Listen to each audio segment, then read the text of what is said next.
पहाड़ी वाले जंगल में पक्षियों पे बड़ी मुश्किल आन पड़ी थी, क्योंकि इस जंगल में सूखा चल रहा था। भोजन का तो किसी न किसी तरह काम चल जाता, लेकिन अब पक्षियों के लिए पीने को पानी जरा भी नहीं था। बस कालू और गौरी के घर भरपूर पानी और खाना भरा पड़ा था। इस बार मेरे मामा जी को पहले ही पता चल गया था गौरी हमारे जंगल में सूखा पड़ेगा, इसलिए उन्होंने अपने प्यारे भांजे के लिए इतना सारा पानी का इंतजाम कर दिया। गाय का प्यारा भतीजा, उन्हें मालूम था जो हमें खाने पीने को कुछ न मिला तो हम उनके घर चले जाएंगे, इसलिए ही पहले से बंदोबस्त किया है उन्होंने हमारा। हाँ हाँ, जो भी कहो, लेकिन गौरी तुम्हें ये तो मानना पड़ेगा, आज सभी पक्षियों में सिर्फ हमारे पास ही पानी और भोजन है। वो तो है कालू जी, तभी तो आपके जाने के बाद वो गंदी आंख वाला कबूतर मुझसे 2 बूंद पानी मांगने आया था। अरे अरे गौरी, कहीं तुमने उसे पानी दे तो नहीं दिया?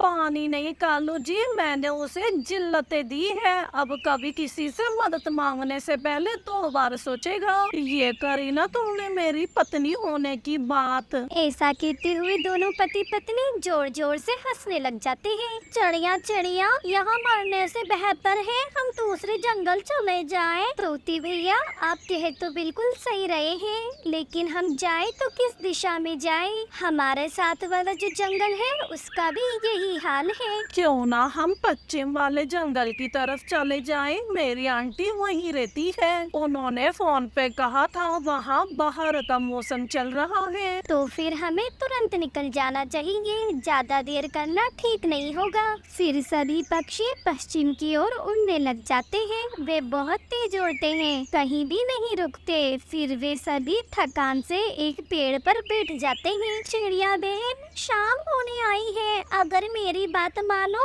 आज रात हम इस गुफा में गुजार लेते हैं, इसमें ही हम सबकी सुरक्षा है। अब सभी पक्षी गुफा के अंदर की ओर चल देते हैं। सभी पक्षियों का भूख और प्यास से बुरा हाल था। हे भगवान, हम सब मासूम पक्षियों पे इतनी बड़ी परीक्षा क्यों आई है? ये लो चिड़िया, ये एक बूंद पानी मैंने बचाया हुआ था, तुम और कबूतर इसे पी लो। नहीं तोते भैया, पहले आप और कबूतर भैया पी लीजिए, बचा तो मैं भी पी लूंगी। नहीं चिड़िया, पहले आप और तोते भैया पानी पी ले, मैं बाद में पी लूंगा।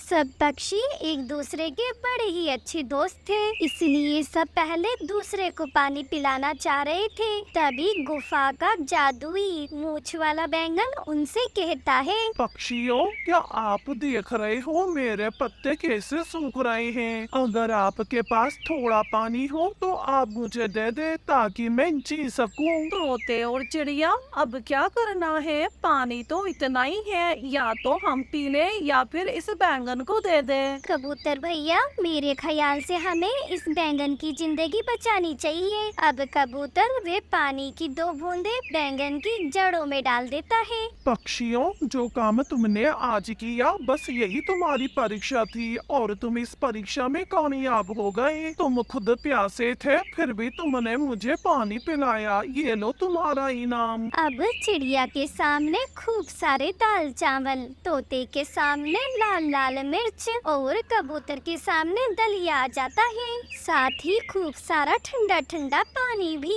अब सभी पक्षी पेट भर खाना खाते हैं और पानी पीकर अपनी प्यास बुझाते हैं। बैंगन भाई साहब, आपका बहुत बहुत शुक्रिया, जो आपने भूखे प्यासे पक्षियों की मदद की। नेक पक्षियों, तुम जब तक चाहो यहाँ आराम से रह सकते हो, यहाँ तुम्हें किसी चीज की कोई कमी नहीं होने दूंगा। तोते और कबूतर भैया, जब तक बारिश नहीं हो जाती हम इस गुफा में ही दिन गुजार लेते हैं। हाँ हाँ चिड़िया बहन, आपने तो मेरी मन की बात कह दी। और फिर ऐसे ही हंसी खुशी पक्षियों के दिन गुजर रहे होते हैं। तभी एक रात जोरों की बारिश होती है। दोस्तों, बारिश बहुत तेज है, ऐसा लग रहा है जंगल में बाढ़ आने वाली है। अब हमें क्या करना चाहिए चिड़िया? सूखे से बच के यहाँ आए, अब इस बारिश से कैसे बचे? हमें पहले की तरह ही कबूतर की आंटी के जंगल की ओर चलना चाहिए, वहाँ बाहर का मौसम चल रहा है, और वैसे भी हम कब तक इस गुफा में रहेंगे?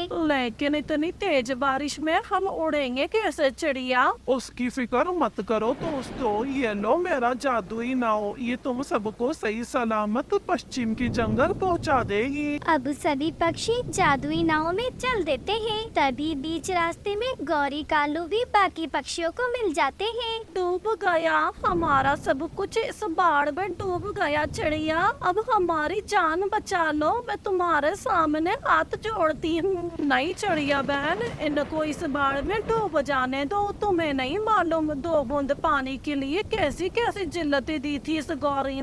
मैं अपने काहे पे बहुत शर्मिंदा हूँ कबूतर, लेकिन अभी बात हमारी जान पे बनाई है, कुछ तो रहम करो। फिर गौरी कालू भी नाव में बैठ जाते हैं। पश्चिम के जंगल के मौसम बड़ा ही सुहाना था। सभी पक्षी बड़े से पेड़ पर अपना अपना घोंसला बना लेते हैं और उनके सारे दुख खत्म हो जाते हैं। सभी आपस में हंसी खुशी रहने लगते हैं। दोस्तों, आपने देखा भगवान ने कैसे अंधेरे के बाद हम सबको रोशनी दिखाई। ऐसी ही नई नई कहानियों के लिए हमारा ये नया चैनल जरूर सब्सक्राइब करें।